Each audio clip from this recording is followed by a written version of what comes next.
Welcome to Plane Time number 29, a production of the Florida Aviation Network. Florida Aviation Network, we call it FAN, is affiliated with the National Aviation Safety Foundation. With an all-volunteer crew, we're broadcasting to you today live and in the clear in Orlando, Florida, from the Gizmo Production Studios USA at the Oviedo Mall. My name is Bob Jex, and I'm a volunteer with the Florida Aviation Network and this wonderful team of people, veterans and newbies. Happy to have you all. Welcome to our remote viewing audience out there in the internet land watching us live streaming, and we're very happy to have you today. I have a very special guest today. You're going to meet him, you're going to get to know him a little better, and I can't wait to introduce him to you. I have to get to a couple of preliminaries first before I do. You're going to be glad you were with us today. If you have a friend who's a pilot, get him, grab him, collar him, set him down next to you, and watch and be amazed. Today I have John McLeroy with me, a pilot of many stripes. He is the president of CaptainSpeak LLC. He is also a real-live pilot and does a whole lot of different aircraft. If it flies, he's flown it, just about. He's rated in many different types and has been around the block, has flown amazing flights and in amazing places. Today, we're going to talk about one of those amazing flights that he's done. You're going to love what you're going to see, and you're going to learn something from it too. John, welcome to our set. Thanks, Bob. Today, I want to get a little bit into what you have done in that amazing glider that you flew. I also want to get into your head on how you plan a flight. So let's go to it. Sure. I'd love to get into what do you do in that aircraft? It's an ultralight glider. Well, first and foremost, what's going to happen today is we're going to watch a video of me accomplishing one of my lifetime goals. I call them BHAGs. This is a big aviation goal. And so we're going to this is a quest to go 100 nautical miles in a hang glider. And what we're going to see is a very high performance hang glider called the ATOS VQ. And it cruises with ease. It's one of the easiest hang gliders I've flown, but that's a very unusual way to get 100 miles across the earth. And so I think some of you are going to find this intriguing. Some of you might even think this is crazy, but we're going to try to weave a thread of commonality of aviation safety, the light sport industry, in a machine that isn't really typically thought of as a source of aviation to breathe and grow into, and that how you might get into it yourself if you're interested. But you know, I've kind of come full circle. I started in this. We're going to watch a video to discuss a little bit about that. We're going to see the beginnings of my aviation career. But here I am, all those years later, trying to do 100 nautical miles, going back to my roots. So I think you're going to enjoy this program quite a bit. You know, John, as they pull up the video for us, I want to talk a little bit about what's getting ready to happen. The new Mosaic rule, which was passed this summer at AirVenture. It's been in the making for a long time, and it's now finally here. 4 more days. It goes into effect in just 4 days, and I can't wait. As an instructor, me either. This is an exciting opening for people to get into flying when maybe you were told that you couldn't do it or something like that. Maybe you've taken a step back and paused, or maybe there's a window of an opening here that's going to be created with Mosaic. So we'll talk a little bit about that. We may even do a special segment on Plane Time talking about the Mosaic rule. Yeah. Mosaic is a liberating rule. Unlike many regulations, Mosaic will open up the arena of light sport aviation to people who may previously have been unable to participate in it. It will open up new aircraft. That's what happened to me. I saw that was the way for me to get into aviation from a very inexpensive point of view. And don't forget, we've got the Lakeland show for the what was it? It's called the Affordable Flying Expo. So everybody's getting into aviation, whether it's affordable or, you know, but the point is that we're going to introduce you to some flying that you may not be used to with this next adventure. Now, as we build anticipation for the video, can a person do initial flight training in an aircraft like this? They can. It's not exactly this kind of, what I'm going to show you is an advanced model of what we're going to, I know we're foreshadowing here, but the point is that yes, you can start. That's how I did it. I didn't know anybody who was doing this back when I was a young man, so I invented my own. So, and you'll see that shortly. So. This is a wonderful opportunity to see something many of you have never seen before. The first time I saw the video, of course, I'd never seen it before, but I've seen John in many different environments, including the soaring world, and he is quite the expert. In fact, he participates in the Senior Soaring Championships out at Seminole Lake. But this is new for him, which means it's new for the rest of us. Well, let's. I think it's a great segue to go into the video. And what's going to happen is we're going to show you just a 15-minute view of a flight that I did. And I'm going to talk over it and tell you a little bit about what's going on. And Bob, you can jump in and ask me questions about that. So let's take a look, because it tells the story of the beginning of my aviation career. Ever since I saw a picture back in about 1975, maybe 76, of these two guys having a great time at Dockweiler Beach, of all places, at the very departure end of LAX. If you've ever been down by the power plant there, just on that dune is where these guys were goofing off. And what I saw was bamboo and plastic. And in Maryland, where I grew up, just outside DC and near Annapolis, I knew exactly where to find bamboo. And I knew that my allowance, I could buy black plastic was the color of mine. So sure enough, I built a couple of gliders, and then my dad found out. But he took the high road. We got a regular hang glider and started taking lessons, and I haven't looked back since. But several gliders later, here we are in 2025, 26, and I have started to practice the ultimate dream that I had back then, and that is to fly at 100 nautical miles. So this flight is the practice that I had 2 days ago on Saturday for just that thing. I'm in Claremont at a place called Paradise Airsports, and I'm traveling down State Road 33, due south basically, and just enjoying the day, trying to find some thermals and make my way to Seminole Lake Glider Port, where, as some of you know, I already soar gliders and sailplanes. So this is my attempt at practicing for the ultimate goal of 100 nautical miles, and that is my goal for 2025, 26 this year and in the season. That's why I speak about it like that. So good. Bridle. Here we go. Lay down. Do you like your angle of attack? That's fine. Lines are clean. Not too tight. Okay. Carabiner up and locked. Weak link is seated. Zipper, nose cone.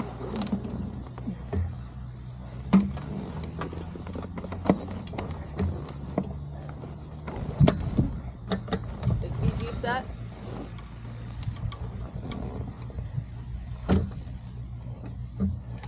VG set? Yep, am now. Instruments on? Yes. Okay, you're behind the plane. Wheels are straight. You're watching the flag. All right. Walk that wing for me like you did. Perfect. Okay, on your call. Ready. All right, here we go.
Well, you can see I'm having a good time. I hope you all are enjoying this so far. One of the magical pieces of this is that we've got incredible camera technology. This is an Insta360 camera. That's why it looks a little distorted. I've been able to do in post-production. You can see how I've pulled back from the shot, and it just gives it that sort of perspective. You can see I'm being towed behind a very special tug ultralight called a Dragonfly, and it's pulling me up at about 600 to 700 feet per minute, and we're traveling at about 25, 28 miles per hour through the air. So this particular hang glider is called an ATOS. It's a rigid wing hang glider, as opposed to some of the flex wings, we call it. So it is about a 19:1 glide ratio, and it can travel at that glide angle at about 33, 34 miles per hour. That's its best glide speed. It stalls at about 18, what you just saw me do right there, and you can see the tug plane is flying away, is I just released the tow rope with my hand on the right-hand side. So I have just started to go out and look for lift. This is an absolutely perfect day. Bob, do you have any comments I have yet? a question for you. Yeah, look at those clouds in the video, and those clouds suggest some mild lifting. Perfect for the glider pilot. Yes, in fact, not only was it mildly lifting in the on the west side of the state. I'm in Florida. This is Central Florida. It was actually raining, and there were some thunderstorms developing. So half of the state was overdeveloping. Half of the state where I was in perfect conditions, and the East Coast was actually underdeveloped. So I launched knowing that this weather condition was setting itself up. And remember, this is a practice flight for the 100 nautical mile flight that I'm trying to accomplish. Now, why 100 miles? It's just a target in the sand. It's just a dart on the dartboard to say, you know, I've accomplished this kind of goal. It allows me to begin a thought process, a planning, a way of managing the risk and the reward that's associated with doing these kinds of flights. For the glider pilot or aspiring glider pilot, the cross-country distances are the same in an airplane as they are in a glider. Of course. You have to go at least 50, more than 50 miles. I always say 50.1. Right. And that's no different for this aircraft here, for the ATOS. If you're going to log it as a cross-country, it's got to be 50.1 miles or more. John has set up a higher bar for himself. That's right. It's a personal goal for me, just to say. Now, that was when I started, and you saw those early days with those shots. 25 miles was a huge flight back in those days. So 100 miles was unheard of. Today's glider pilot, who's you can see I'm thermaling right now. I found a pocket of lift, and we'll talk about that in just a second. John, for the non-glider pilots, I thought you're just showing off. No, this is my attempt to do stunt flying. No, that's a normal operation in soaring. You're actually riding in the middle of a column of warm air that's being broken away from the surface of the ground. And so rather than you just watch me turn circles in the sky, I sped that up a little bit, and here I am basically tracking down the center of the state of Florida, following a highway along which side there are always these safe fields, one after the other. So I'm tracking from one safe spot to the next safe spot to the next safe spot, and making my way along. Sometimes I have to turn around and go back to a safe spot in order to find a thermal to get me high enough so that I can continue tracking on the next one. So you can see that I'm flying from cloud deck to cloud deck. Those clouds actually cap the very top of the thermal. The thermal will break away. It takes the moisture from the ground that it's broken away from, takes the condensation up to the dew point at which the water vapor comes out in the form of a cloud, and that's what we're seeing in the background behind me. Those caps, those clouds all over, are sitting on top of lift coming off of the ground, and that's how gliders stay aloft for hours. And in this case, I think I was about an hour and a half flight as I went about 15 miles, something like, I forget what it is, but it's from Paradise Air Sports to Seminole Lake Glider Port. And I'll point out to the audience, this aircraft is controlled by shift of weight. It's called a weight shift control. It is steered not with a stick and rudder, it is steered with a bar, and John's center of gravity, his own center of gravity, helps provide the force for which to deflect the controls. The wing is just a solid wing. His bag that he's lying in is his rudder, and the shift of his weight on that bar is the stick and aileron, basically elevator and aileron. That's correct. And so the other couple of features that are on this particular glider, one, look, I've got a radio. I'm actually talking to my ground crew, Robinette. She's in my pickup truck. She's actually driving down the highway, staging in different locations in case I land out early. She's just making her way, waiting for me to tell where I am. She can track me visually. She can track me online. We have some software. And all of these elements that I'm talking about right here, this is just part of the planning and fun. It's actually the fun that I'm having with developing my skill as an aviator, using thermals to go long distances. Here you can see I've found one, right? So you can look at the picture-in-picture there on the left-hand side. I'm now circling in the lift, and you can see the circle actually drifts. That's the wind that's blowing me downwind a little bit, but the glider doesn't know any different. I'm sitting in the middle of that column of air the entire time. And so I climbed up enough for me to go ahead and seek out the next thermal, and I just repeat that as necessary. What instrumentation do you use to detect That's a great the question. And so on the left-hand side, by above my left hand, you can see that I actually have a variometer, which is a vertical speed indicator. I have airspeed indications, just like any aircraft does. And so what's happening is I'm using the airspeed to fly at a very special speed. There are two kinds. One's the minimum sink speed, where if I fly at that speed, the wing is its most efficient. I am staying aloft as long as absolutely possible. Gravity's taking me down, but very, very slowly. I'm sinking at the best glide speed that it possibly can. At the minimum sink speed that I possibly can.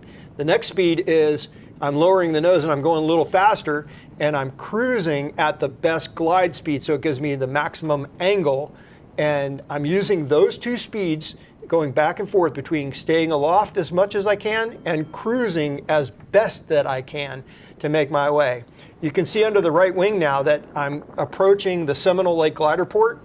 And the irony of all ironies, behind me is a thunderstorm. And I kind of said to myself, I'd rather be on the ground at this point. How many of us flying, when we start to fly, we're right up against the edge of our ability, our comfort levels. We always stay on the safe side of decision making, and that's one of the things that's happening right here. I'm just making a decision. It's time to call it. I've got a perfectly good landing strip directly underneath of me. My ride is sitting there ready and waiting. I've got a snack ready to go, and sure enough, I'm getting one of the best thermals of the entire flight. I'm literally about 600 feet in the air, and I can't come down. It's so much lift right now that it's literally difficult for me. So you'll see me, I'm actually going to get vertical in the harness here to create drag and use it as a parachute. I think even in my next turn, you'll even see a couple of buzzards that will actually start to fly up past me. John, is the ATOS more sensitive from a kinesthetic seat of the pants feel? Is it more sensitive when you encounter a thermal than other gliders that you've flown, or is it about the same? It's about the same. Yeah, I know. You would think that such a high performance might have a more sensitivity to it. It's actually easy. It's surprisingly easy, and I'm having so much fun flying an extremely high performance hang glider that's actually easy to fly. So right here, I'm making my last turns into the landing field. One of the more interesting pieces is that because it's such a nice field, I'm actually going to do a little bit of a different landing than some of the hang glider pilots do. A lot of them come in and they run and come to a stop. Now that is the preferred way to do it, but here I've got basically one of the nicest grass strips, and you can see on the base tube bar, those are actually skids. So here's how I prefer to land when it comes to super nice runways.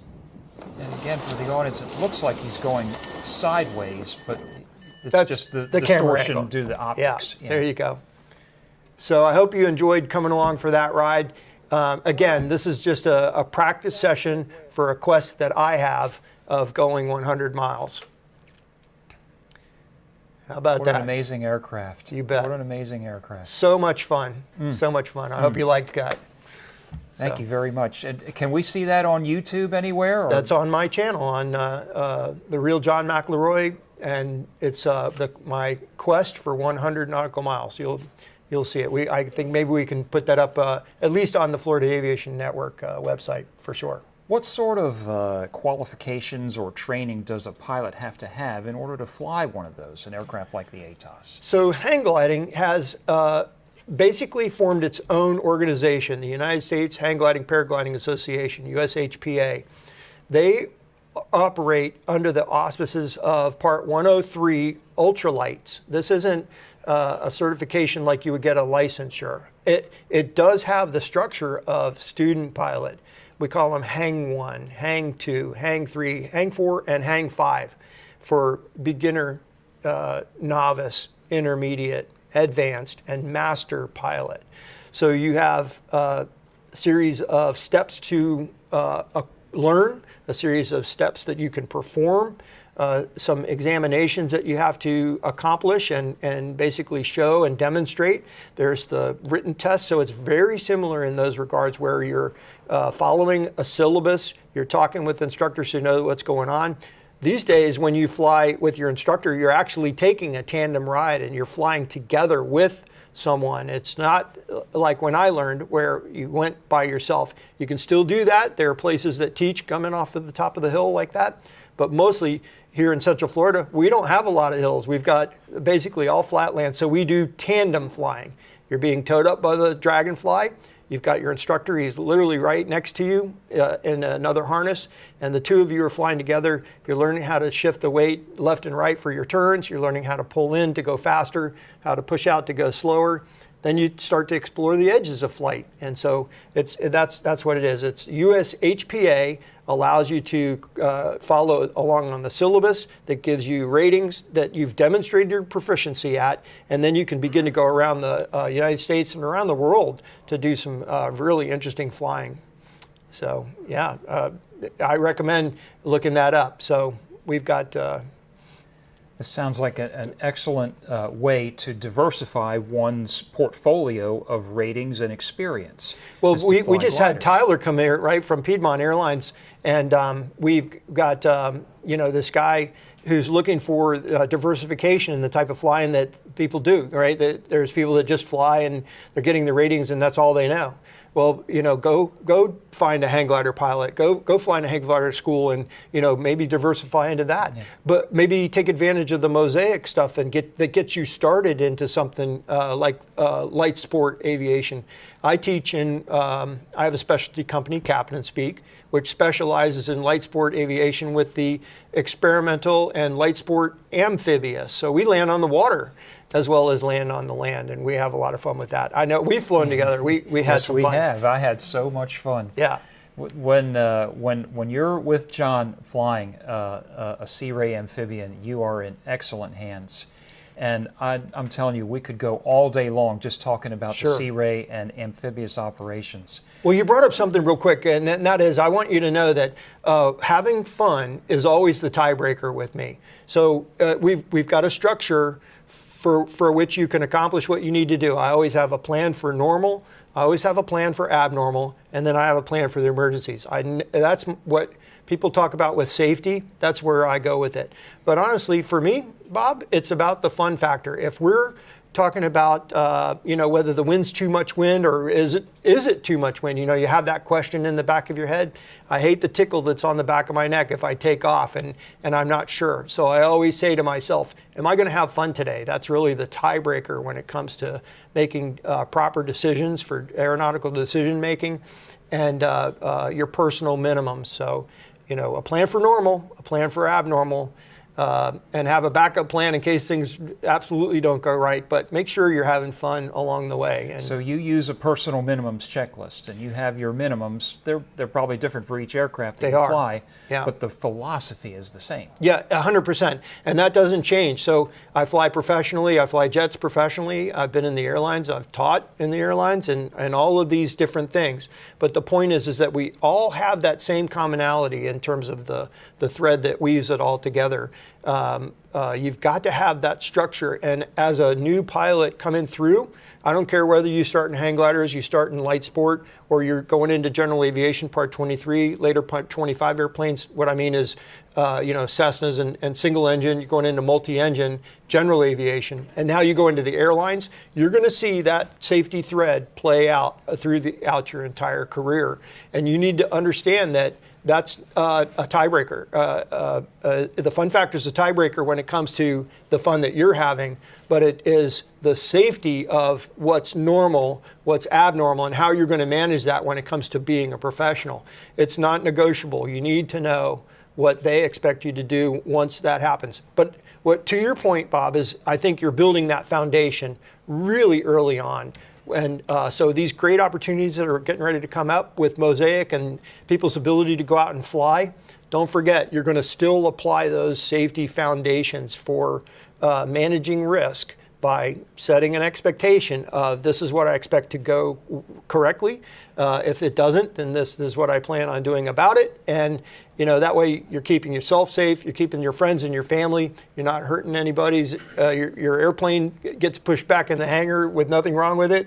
It just goes much better that way. Our time today has gone I know, so fast. I knew it was going to be like that. But I want to swear. ask you before they pull the plug on Okay. us, what's next for John? And how are you going to accomplish it? So I'm really excited about the UAV scene. I've been watching this for a very long time. I'm an electronics geek at heart, and I've been watching. I've built my own drone back in the day, way before DJI. This is how you had to do drones. So I'm very familiar with what's coming down the pipe here in terms of that. So I personally am looking at the training aspect of the UAS, the unmanned aerial systems. And I think that we're getting ready to see the next renaissance that's equivalent to basically the 1920s of aviation. So, man, what a day to be alive as a pilot. So, hope you come join us. John, what an amazing session we've had. The time has gone bet. so fast. So fast. Coming up in our final segment will be George Bartuska doing his flight insights, and he'll be talking about aircraft structural icing. We've had Johnny Mack on the program with us, John McLeroy, my great friend and an amazing pilot. I'm Bob Jex with the Florida Aviation Network. Thanks for watching. Stick around for instructions on how to receive Wings credit for today.